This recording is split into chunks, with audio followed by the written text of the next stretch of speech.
Welcome back to the strategy course. Today or now, we are going to be analyzing customers and try to understand how running a company, you analyze customers, and especially we understand the concept of customer value, because then that drives what companies can do, customer value proposition.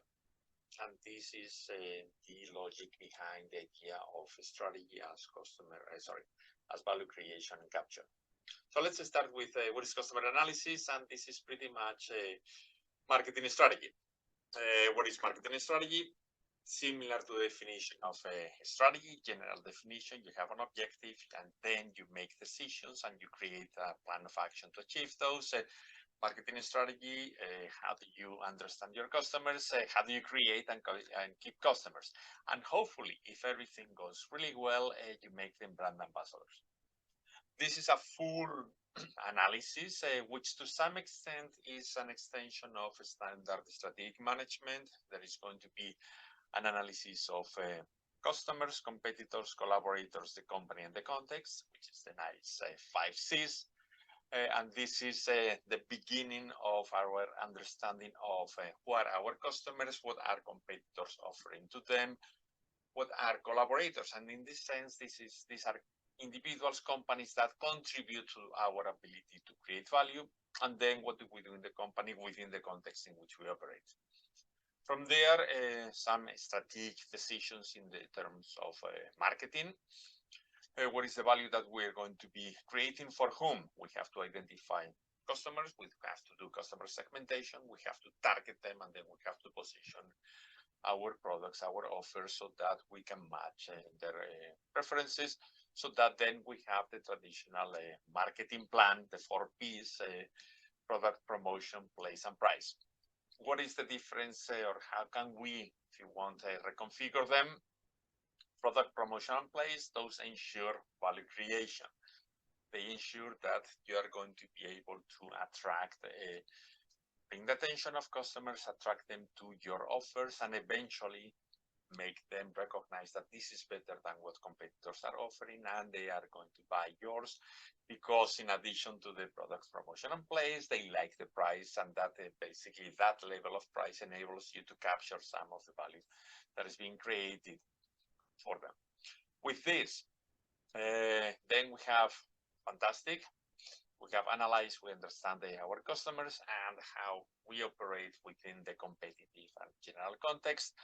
We understand what we want to do, our aspiration, and we have a plan, and then potentially the outcome, the performance, if you want, of this customer analysis is that customers come to us, we acquire them, they continue buying from our company, we're retaining them, and if they really like our products and services, then they tell their friends, their family, everybody.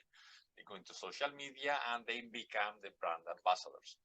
Final performance, sales, which is relatively easy in the sense that all you have to do is try to convince them to buy your products. Profits is slightly more, if you want, sophisticated in the sense that in addition to being better than our competitors at meeting the needs of customers, we have to make sure that our internal operations are efficient. And then the franchise, basically how we build our brand outside with the mind of customers, so that they basically keep coming to us. We position our company, we create value beyond the particular purchasing decision. So this is the broad customer analysis. Within that, let's go slightly deeper into the story of customer value. And this is as part of this logic of customer value, value creation and capture. What is the difference between the bundle of benefits that the customer receives, i.e., how much willing they are pay, how much willingness to pay for that particular product they have, and the what they end up paying for it, the price that basically they pay. The way to measure is willingness to pay minus price, although the general discussion is everything that they think they are getting out of purchasing this product. And this is a complex issue because there are multiple dimensions, and let's analyze 4. main four. Very basic, relatively simple to measure if you want, economic type of customer value. You can analyze if you're buying the product, okay, if I'm going to buy this particular product instead of another product, how much more, if you want, benefits am I going to get or savings? So if I buy this particular car, it consumes less, and therefore it's going to be cheaper for me to run it, or it's able to track, to basically pull a bigger load so I can bring something else. Things that to some extent are relatively simple to measure, and that you can basically transform them into a dollar measure.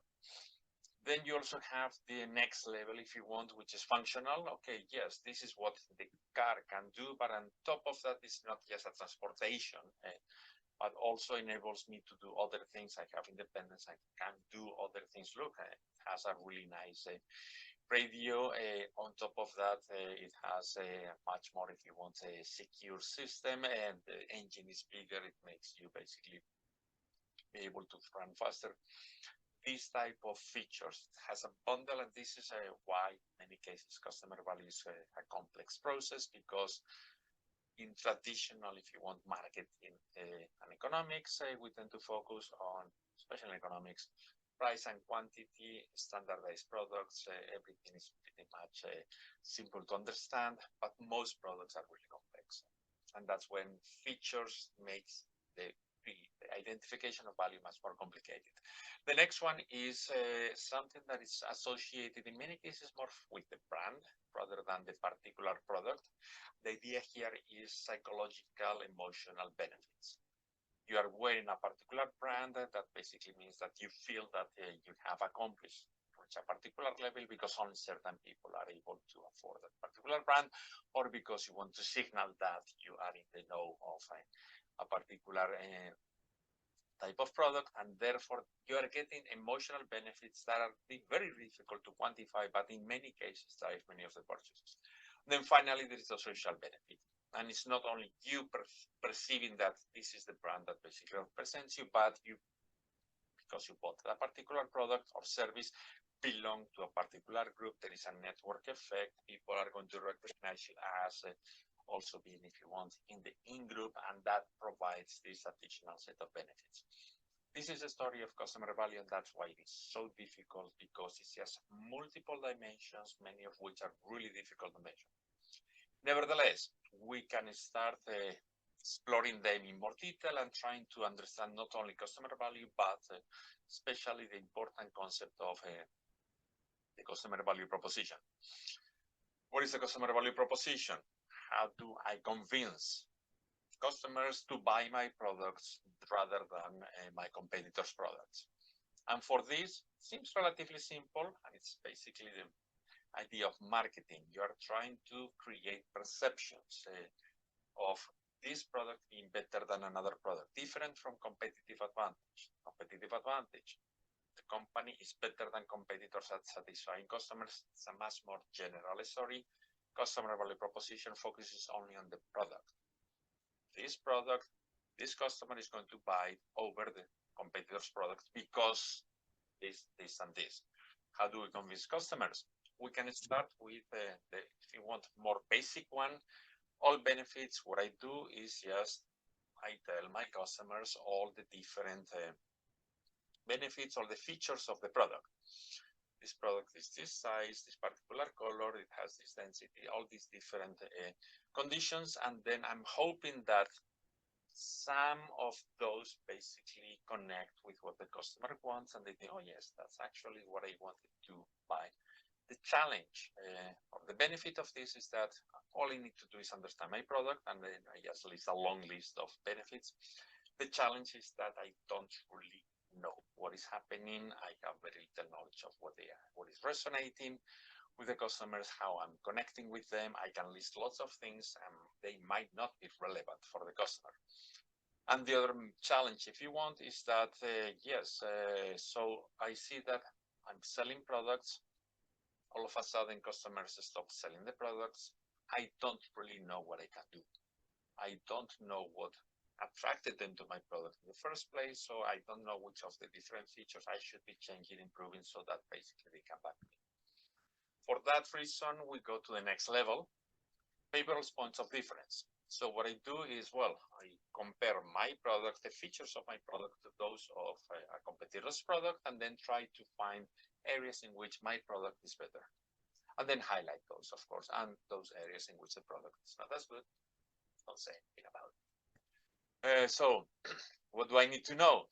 Again, beginning all my product, the different features, and then on top of that, who are my competitors, what are the products like, and how do they compare against mine? Better than the previous one, with again the limitation that, okay, now I can get a better sense that, look, in most of the different dimensions, we seem to be better than others, so maybe we are going to do relatively well in the market, and maybe we're going to go and get lots of sales. Or alternatively, oh, we don't really have any really good points of difference, the difference, so how do we basically try to make things better, promote it, focus on those areas? The challenge is that, again, customers are buying from us. If they stop buying, is it because our product is not meeting their needs, or is it because the competitors' products are all of a sudden becoming better? I do reanalyze the story, and if it hasn't changed, there might be something else going on. And the something else going on might be identified in the third level, so customer value proposition, in which I understand what my product is like, I understand my competitors, and I also understand my customers. I really know what they are looking for. Really complicated, because it does require a lot of investment in talking to the customers and tracking their needs and preferences. But what happens here is that all of a sudden I can target them with those areas, those ideas, the marketing campaign that is telling them, look, you're looking for a product that has this, I have it, my competitors do not have the same features. And therefore it's much, if you want, easier to adapt and make sure that you end up selling the products. With this, much better. At the same time, it is really costly, because you have to then understand your customers very well, identify them, segment them, try to find what's basically driving that particular purchase. Let me give you an example. This is something that you may have seen in other products, but what I'm going to be using is computers. Why do I use computers? Because in many cases we go on the web, and then all of a sudden there is lots of comparison sites that enable us to, one next to the other, see how good the product is. All benefits. Well, I'm running a company, I have this product, and then I decide to list all the different characteristics. Look, it is a gaming type of computer. It has a particular processor and speed. It has this amount of RAM, and the amount of the capacity of the drive, and the screen size is this big.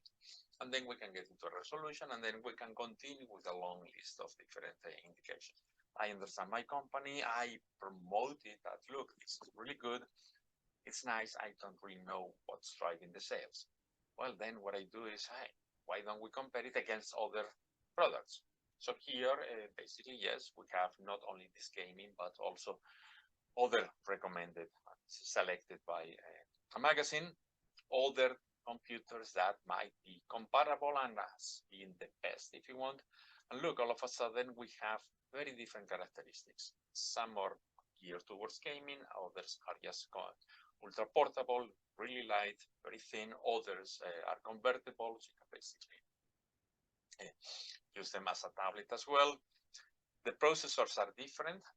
Now all of a sudden the speed, and yes, the RAM is pretty much the same except for one of them. So all of a sudden now I can highlight what I'm doing better. The size might be good. So this is really nice. Now what I can do is go ahead and say, look, this is good. If you're looking for a gaming laptop, we are so much better than, if you want, our competitor in this particular table. Why? Because we have a much bigger screen. And that's the way in which you can basically highlight that you have favorable points of difference. The processor speed is not quite as much. Well, then we don't really talk about it. That the hard drive is pretty much the same, so it doesn't really make sense to highlight it. But we can basically argue, look, so much better it is the bigger screen. But then, if we don't understand the customers, what may happen is that, well, yes, this is really nice, but in this particular customer is just interested in Apple because that's what they have always used. They are not into PCs. They are really happy with Apple, so there isn't really much we can do for those particular customers. They are going to buy the Apple products. If we understand this, well, that's really nice. So sorry. Go ahead. That's basically, you are a customer of Apple. We are not going to invest in trying to convince you to basically come to us. This is the customer value proposition from a much simpler story, which is all benefits, to a more complicated, but nevertheless much more sophisticated story of favorable points of difference. Highlight those areas which were better. To the resonating focus really highlight those areas which connect the customer, and in some cases it might be working out very well. So with this, that's to some extent what we are going to be understanding in terms of customer value proposition within strategic management. Start always with who is the customer, what do they want, how do we make sure that we can match their needs. For this, we have to basically do a customer analysis, not only analyze our company, but what is our target, segmentation, identification for a piece of marketing, so that eventually we capture some of them. They become repeated customers, and in some cases become brand ambassadors, and that leads to some performance, financial and also marketing performance. Customer value, what the bundles of benefits that the customer is getting beyond, above the price they are paying for that. And then for this, we have 4 different dimensions, which creates a complexity in our analysis. And that leads us to basically trying to understand customer value proposition. What do we tell the customer so that they buy our product? Our product is better than those of competitors, and they match your needs. That's basically the resonating focus. But nevertheless, we can do other things before that are going to be simpler. And all of this depends on our ability to create a really sophisticated strategic plan. So that's it. Lovely meeting you, and I'll see you again. Bye-bye.